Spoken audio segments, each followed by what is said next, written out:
ओम नमः शिवाय। हे प्रिय भक्तों, स्वागत है आपका हमारे YouTube चैनल शिव और शक्ति में। आपको सावन की ढेरों ढेर शुभकामनाएं। आज मैं लेकर आई हूँ एक ऐसी कथा जो सिर्फ कथा नहीं, भावों की बरसात है। शिव और पार्वती के प्रेम की विरह यात्रा, जिसमें शब्दों के माध्यम से साक्षात प्रेम बहता है। बस एक विनती है बहनों, इस कथा को अंत तक जरूर सुनना। क्या पता इसी सावन में महादेव आपसे भी कुछ कह जाएं। बहनों, सावन की हरियाली धरती पर बिखर चुकी थी। चारों ओर हरियाली, ठंडी हवाएं, कोयल की कूक और बारिश की बूंदों से भीगी हुई धरती जैसे प्रेम में भीग चुकी थी। पर उस प्रेम में भी कहीं एक मौन छुपा था। वो मौन था पार्वती जी के मन का, जो इस बार सावन में अपने प्रिय शिव से दूर थी। हर साल सावन आता था और देवी पार्वती कैलाश पर अपने स्वामी के साथ सावन की रास लीला में खो जाती थी। पर इस बार कुछ अलग था। महादेव ध्यान में लीन थे और पार्वती को आदेश हुआ था कि वे कुछ समय के लिए माँ मैना के पास हिमालय के वनांगन में चली जाए। शिव का निर्णय भले ही लौकिक दृष्टि से सही था, लेकिन देवी के मन में प्रेम का बादल उमड़ चुका था। वो हर सावन की तरह इस बार भी शिव के साथ रहना चाहती थी। उनके साथ बेलपत्र चढ़ाना, उनकी जटाओं में टपकती गंगा जल की धार देखना चाहती थी। पर इस बार सिर्फ विरह था। उस सावन की एक शाम, जब हल्की बारिश की फुहारें गिर रही थी और माँ मैना पार्वती को सुलाने की कोशिश कर रही थी, पार्वती अपने मन के कोने में बैठी एक पत्र लिखने लगी। उनके हाथ कांप रहे थे, पर भाव स्थिर थे। शब्दों में नहीं, आंसुओं में उतर रहे थे भाव। और वो प्रेम पत्र कोई साधारण पत्र नहीं, एक देवी का अपने भगवान को लिखा पहला प्रेम संदेश बनने जा रहा था। प्रेम पत्र का आरंभ कुछ यूं था। प्रभु, जब आप तप में लीन होते हैं, मैं मौन हो जाती हूँ। जब आप मौन होते हैं, मैं मन से आपको पुकारती हूँ।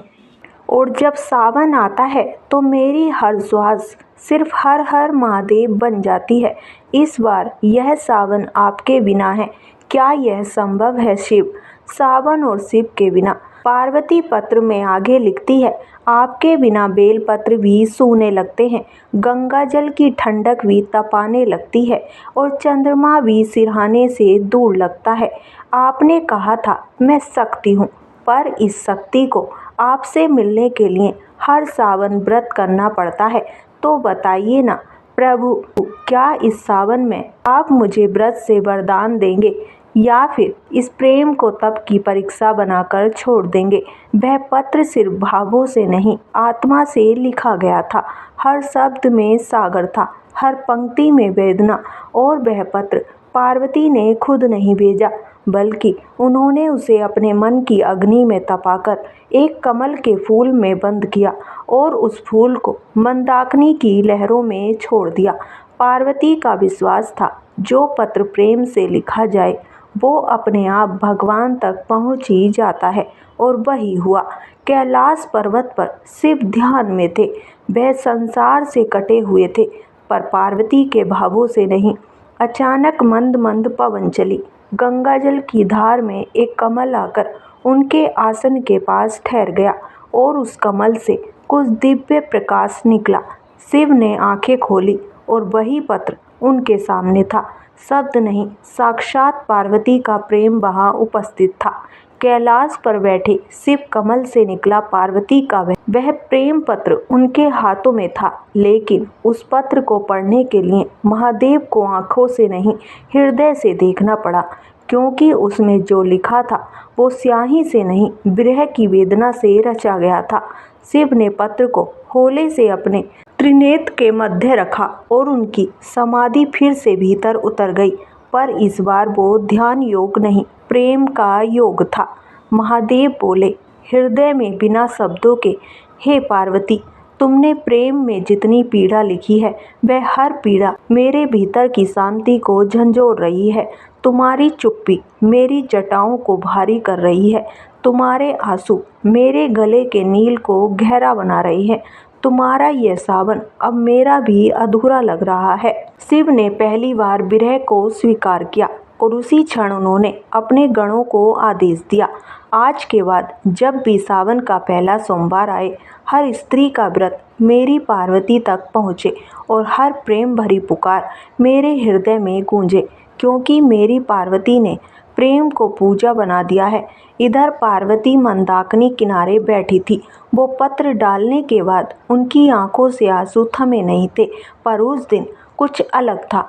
बादल कुछ ज़्यादा ही प्रेम में भीग रहे थे, वृक्षों पर कोयल कुछ ज़्यादा ही मीठा गा रही थी और पार्वती के पास एक हल्का स्वर्णिम कमल बहता हुआ आया। पार्वती ने आश्चर्य से देखा, कमल के भीतर कोई स्याही नहीं बल्कि शिव का त्रिशूल बना हुआ चिन्ह था और उसकी ओर एक चंद्र किरण टिक कर कह रही थी, हे पार्वती, सावन तुम्हारा है और मैं भी। पार्वती के नेत्रों से आंसू छलक पड़े, लेकिन वह अब वेदना नहीं, वरदान के आंसू थे। उन्होंने उस कमल को उठाया और अपनी जटाओं में बांध लिया, क्योंकि अब वो सिर्फ पत्र नहीं, उनका जवाब था। पार्वती उठी और उसी क्षण से उन्होंने उस सावन को अपना जीवन बना लिया। हर सोमवार वो शिव के नाम का व्रत करती, हर बेल पत्र में अपने प्रेम की आहुति देती और हर स्त्री जो शिव को पाने की कामना करती वो उनकी सखी बन जाती। सखियों, कहते हैं वो प्रेम पत्र आज भी गूंजता है हर सावन में। जब कोई स्त्री शिव को याद करती है, वो कमल रूपी पत्र मंदाकिनी में बहकर सीधे शिव तक पहुंच जाता है और शिव हर सावन पार्वती को नहीं, हर भक्त को वही उत्तर भेजते हैं, तुमने व्रत किया, तुमने प्रेम किया, अब मुझसे अलग कुछ नहीं रहा। बहनों, सावन की वो रात बारिश अब थम चुकी थी, लेकिन आकाश में बादल ऐसे मंडरा रहे थे मानो कोई दिव्य संकेत लेकर आए हों। हवा में चंपा और चमेली की मध्यम खुशबू फैल रही थी। पार्वती माँ मंदाकिनी तट के पास दीप जलाकर बैठी थीं, हाथों में शिव का दिया हुआ रुद्राक्ष और हृदय में वही प्रेम पत्र का उत्तर। उनकी आंखें स्थिर थीं, ना इंतजार ना दुख, बस एक गहरा प्रेम और समर्पण। पर वो क्या जानती थी कि आज की रात उनके प्रेम की परीक्षा नहीं, पुरस्कार आने वाला है। आधी रात का समय था। मंदाकिनी की लहरें धीरे धीरे संगीत सी बह रही थी। चारों ओर एक पवित्र मौन था और तभी एक हल्की सी ध्वनि हुई, जैसे डमरू की दूर से आती गूंज। पार्वती ने आंखें खोली। उन्हें लगा यह भ्रम है, मन की कल्पना है, लेकिन प्रेम कभी भ्रम नहीं होता। सखियों, वह तो सच्चे हृदय की आवाज़ होती है। अचानक उनके सामने की मिट्टी का तल चमकने लगा। शिवलिंग की छाया बनकर महादेव वहाँ प्रकट हुए। ना रथ, ना जय जयकार, बस एक दिव्य तेज और शिव स्वयं पार्वती के सामने। पार्वती कुछ पल स्तब्ध रह गई। वह सोच रही थी, क्या यह वही शिव है जिनसे मैंने विरह में चुपचाप पत्र लिखा था? क्या यह वही तपस्वी है जो कभी भावों को शब्द नहीं देते थे? महादेव धीरे से मुस्कुराए। उनकी मुस्कान में पूरा आकाश ठहर गया। उन्होंने एक कमल हाथ में लिया और पार्वती को अर्पित करते हुए कहा, देवी, तुमने सावन में सिर्फ प्रेम नहीं किया, तुमने प्रेम को पूजा बनाया। तुमने एक पत्र नहीं, मुझे मेरा स्वयं का स्वरूप दिखाया। आज मैं तुम्हें एक ऐसा वरदान देने आया हूँ जो ना किसी देवी को मिला, ना किसी योगिनी को। आज से हर स्त्री जो तुम्हारी तरह प्रेम और श्रद्धा से व्रत करेगी, उसे मैं साक्षात दर्शन दूंगा तुम्हारे माध्यम से। उस क्षण पार्वती का मुख तेज से दमक उठा। सावन की वह रात साक्षात शिव पार्वती का मिलन बन गई। और कहते हैं सखियों, वह स्थान जहाँ यह दर्शन हुए, वही स्थान आज भी सावन शिव मिलन कुंड के नाम से प्रसिद्ध है, जहाँ हर सावन सोमवार को स्त्रियां जाकर कमल पत्र पर अपनी भावना लिखकर शिवलिंग के समक्ष अर्पित करती हैं और शिव हर पत्र को बिना पढ़े मन से सुनते हैं। तब से लेकर आज तक हर सावन सोमवार जब कोई बहन शिव को बेलपत्र चढ़ाती है, जब कोई लड़की पार्वती माँ की तरह व्रत रखती है, तो वह सिर्फ पूजा नहीं करती, वो वही प्रेम पत्र दोबारा शिव को भेजती है और शिव हर बार उसका उत्तर अपने दर्शन, शांति, प्रेम और कृपा से देते हैं। बहनों, सावन की वह रात जब शिव ने पार्वती को दर्शन देकर उनका पत्र स्वीकार किया, वह रात उनके प्रेम की पूर्णिमा थी, पूर्ण, पावन और परिपक्व। लेकिन अगले ही दिन जब सूर्य की पहली किरण मंदाकिनी पर पड़ी, पार्वती के भीतर एक नवविवाहिता का सा लज्जा भरा निश्चय जन्म ले चुका था। अब वो सिर्फ प्रेमिका नहीं थी, अब वे उस प्रेम को जग में बांटने वाली पहली सखी बन गई थी। पार्वती ने प्रण लिया, जैसे मैंने एक प्रेम पत्र से शिव को पाया, वैसे ही हर स्त्री को उसका मनचाहा प्रेम और शिव का आशीर्वाद दिलाऊंगी। यह सावन केवल मेरा नहीं, हर बहन, हर सखी का होगा। हर सोमवार हर व्रती स्त्री को मैं अपना अंश दूंगी, ताकि वह शिव को पा सके, वैसे ही जैसे मैंने पाया है। और फिर सावन के दूसरे सोमवार से शुरू हुआ पार्वती का सखियों संग सौगंध व्रत। वो हिमालय की कंदराओं में बैठती, चारों ओर एक मंडल बनाकर कुंवारी कन्याओं और नवविवाहित स्त्रियों को आमंत्रित करती। हर स्त्री को एक एक बेलपत्र देती, लेकिन यह बेलपत्र सिर्फ पेड़ से नहीं तोड़े जाते थे। वह पहले उन बहनों से कहती, अपना भाव बोलो, अपनी पीड़ा या प्रार्थना कहो, फिर उस भावना को इस बेलपत्र में बसाओ और अब इसे शिव को चढ़ाओ। कहते हैं, हर बार जब कोई स्त्री अपनी भावनाओं से युक्त बेलपत्र शिवलिंग पर चढ़ाती, तो उसके बाद शिवलिंग पर जल की बूंदें अपने आप गिरने लगती। यह संकेत था।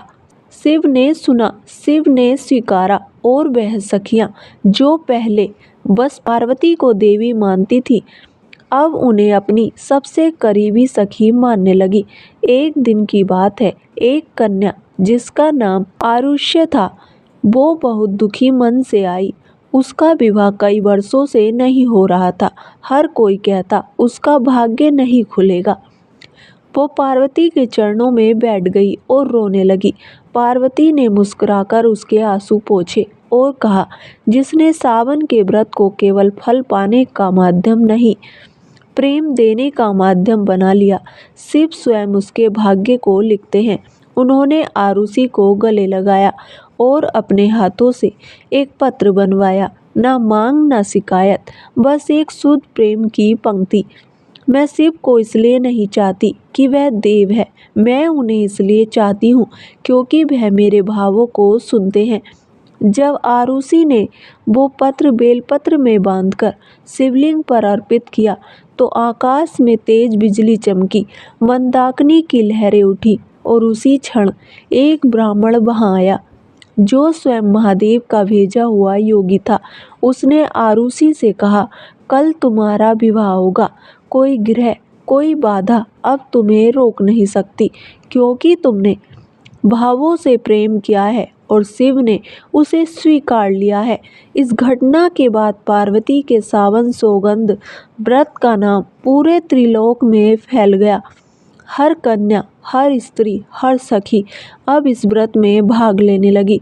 और आज भी जब सावन आता है, जब कोई स्त्री सच्चे मन से व्रत करती है, शिव को पत्र नहीं लिखती, बल्कि एक बेल पत्र पर बस अपने हृदय को रख देती है, तो वह प्रेम पत्र बनकर कैलाश पहुंचता है। मेरी प्यारी सखियों, अब कथा पहुंच रही है उस भाग पर जहां स्वयं महादेव ने पार्वती को वरदान दिया कि जो भी स्त्री सावन में प्रेम और विश्वास से व्रत करेगी, उसे पार्वती का साक्षात रूप और शिव का समर्पित हृदय मिलेगा। बहनों, सावन अपने मध्य में था। हर सोमवार पार्वती सखियों संग प्रेम और आस्था का संगम रच रही थी। वह अब केवल एक देवी नहीं रही, अब वह थी हर स्त्री के प्रेम, तप, श्रद्धा और सजने संवरने की दिव्यता की प्रतिमूर्ति। हर स्त्री जब उनके पास आती, तो पार्वती उसे न केवल शिव को पाने की राह दिखाती, बल्कि उसके भीतर की भक्ति की सौंदर्य को भी उभारती।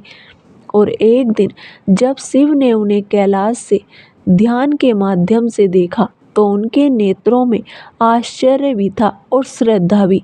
उन्होंने गंगा से पूछा, क्या पार्वती अब भी मुझे याद करती है? गंगा मन ही मन मुस्कुराई और बोली, प्रभु वो आपको अब केवल प्रेम नहीं करती, वो अब हर स्त्री को प्रेम करना सिखा रही है।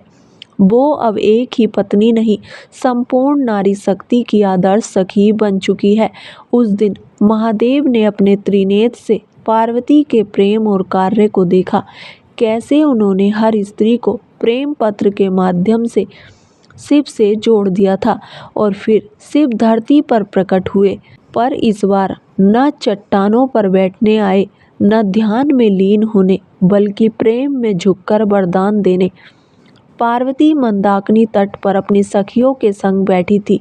केसर और चंदन से उन्होंने सबका श्रृंगार किया था। हर स्त्री के माथे पर बिंदी, हाथों में हरी चूड़ियां, पैरों में मेहंदी और गले में रुद्राक्ष। तो सावन अब श्रृंगार का पर्व बन चुका था, शिव के प्रेम को पाने के लिए आत्मा का सजना। और तभी महादेव आकाश से प्रकट हुए। शिव जिनके जटाओं में गंगा बहती है, जिनकी आंखों में संसार का सत्य है, आज अपनी पार्वती के समक्ष एक प्रेमी के रूप में खड़े थे। उन्होंने धीरे से पार्वती का हाथ थामा और कहा, देवी, तुमने सावन को तप से प्रेम में और प्रेम से पूजा में बदल दिया। आज से तुम केवल पार्वती नहीं, तुम हो सावन श्रृंगारिणी, वो शक्ति जो हर स्त्री को प्रेम में पूजा का मार्ग दिखाएगी। उस क्षण पार्वती की आंखों में जल भर आया। वो बोली, प्रभु, अगर आप मुझे यह नाम देते हैं तो मुझे एक वरदान दीजिए। हर स्त्री जो प्रेम पत्र के भाव से व्रत करे, उसे आपकी कृपा अवश्य प्राप्त हो। शिव ने मुस्कुराकर अपना त्रिशूल उठाया और त्रिलोक में घोषणा की, जो स्त्री सावन में श्रृंगार करे, मन से व्रत रखे और बेलपत्र में अपना प्रेम अर्पण करे, उस पर पार्वती की कृपा और मेरी शक्ति सदा बनी रहेगी। हर सावन की पहली रात्रि से लेकर अंतिम सोमवार तक वह स्त्री स्वयं पार्वती स्वरूपा मानी जाएगी। उसी दिन से सावन का हर सोमवार हर स्त्री का त्योहार बन गया। वह सिर्फ उपवास नहीं रखती, वो उस पत्र की परंपरा निभाती है जो कभी एक देवी ने अपने भगवान को लिखा था। हर बेलपत्र, हर जल की बूंद, हर मन का भाव अब उस प्रेम पत्र की पुनरावृत्ति है। और शिव अब हर सोमवार अपनी जटाओं से केवल जल नहीं बहाते, बल्कि कृपा बरसाते हैं। बहनों, सावन अब अपने अंतिम सोमवार की ओर बढ़ चुका था। सप्ताहों तक बारिश प्रेम की भाषा बनकर बरसती रही। बेल पत्रों में भाव उतरते रहे। हर स्त्री का मन एक नन्हा सा मंदिर बन चुका था, जिसमें केवल शिव ही प्रतिष्ठित थे। और इसी भावनात्मक सावन के समापन से पहले आया वो दिन जब स्वयं शिव ने पार्वती को श्रृंगारित किया। उस दिन का नाम पड़ा हरियाली तीज। नदी के किनारे वृक्षों की छांव में सखियां झूला झूल रही थी। गीतों में शिव पार्वती की प्रेम लीला गा रही थी। पार्वती एक पीले रंग की रेशमी साड़ी में थी, केसों में चमेली, हाथों में मेहंदी, कानों में बेलपत्र से बने कुंडल पर उनका मुख कुछ बुझा बुझा था, क्योंकि यह सावन समाप्त हो रहा था। वो सावन जिसमें उन्होंने प्रेम को तब बना दिया था। इस समय शिव आए, चुपचाप, साक्षात न गड़गड़ाहट न डमरू, बस एक शांति भरी दिव्यता के साथ उन्होंने पार्वती को देखा और पहली बार एक पति, एक प्रेमी और एक साधक, तीनों रूपों में नर्म होकर उनके सामने झुके। उन्होंने पार्वती के चरणों से मिट्टी उठाई और उसे उनके माथे पर तिलक के रूप में लगाया। पार्वती अवाक रह गई। शिव बोले, तुमने इस सावन में सृष्टि को सिखाया कि प्रेम त्याग नहीं पूजा है और पूजा वियोग नहीं संवाद है। आज मैं तुम्हारा श्रृंगार नहीं कर रहा, मैं उस प्रेम पत्र का उत्तर अर्पित कर रहा हूँ जो तुमने बूंदों, व्रतों और आंसुओं से लिखा था। और फिर शिव ने उनके बालों में स्वयं गजरा बांधा, माथे पर चंदन का त्रिपुंड बनाया, कंठ में रुद्राक्ष माला पहनाई और कमर में काशी की सिल्वर करदनी बांध दी। चारों ओर सखियां इस दृश्य को देखकर मंत्रमुग्ध थी। सावन अब एक अंतिम छाया में बदल रहा था, पर वह छाया दुख की नहीं थी, पूर्णता की थी। शिव ने धीरे से कहा, हे पार्वती, अब हर स्त्री जो हरियाली तीज पर झूला झूलेगी, गीत गाएगी, प्रेम से सजकर बेलपत्र चढ़ाएगी, वह तुम्हारी अंश होगी। तुमने नारी को केवल शक्ति नहीं, श्रद्धा और सुंदरता का पथ भी दिया है। और उस दिन से आज तक हरियाली तीज पर जब स्त्रियां हरे वस्त्र पहनती हैं, मेहंदी रचाती हैं, श्रृंगार करती हैं, तो वह सिर्फ त्योहार नहीं मनाती, वो पार्वती के उस भाव को दोहराती हैं जिसमें एक प्रेम पत्र पूरे संसार की स्त्रियों के लिए वरदान बन गया। और अब मेरी प्यारी सखियों, आज की यह कथा यहीं समाप्त नहीं बल्कि पूर्ण होती है, जिसका हर शब्द, हर भाव आपके जीवन में शिव और पार्वती की कृपा बनकर उतरे। आपके हर सावन में प्रेम हो, हर व्रत में विश्वास हो और हर बेलपत्र में वह शक्ति हो जो देवी पार्वती ने हमें दी। यदि मन से पुकारो तो शिव मिलते हैं, पर यदि प्रेम से पुकारो तो वे स्वयं श्रृंगार करने आ जाते हैं। तो बहनों, मिलते हैं अगली कथा में। तब तक के लिए अपना ख्याल रखना और हमेशा मुस्कुराते रहना।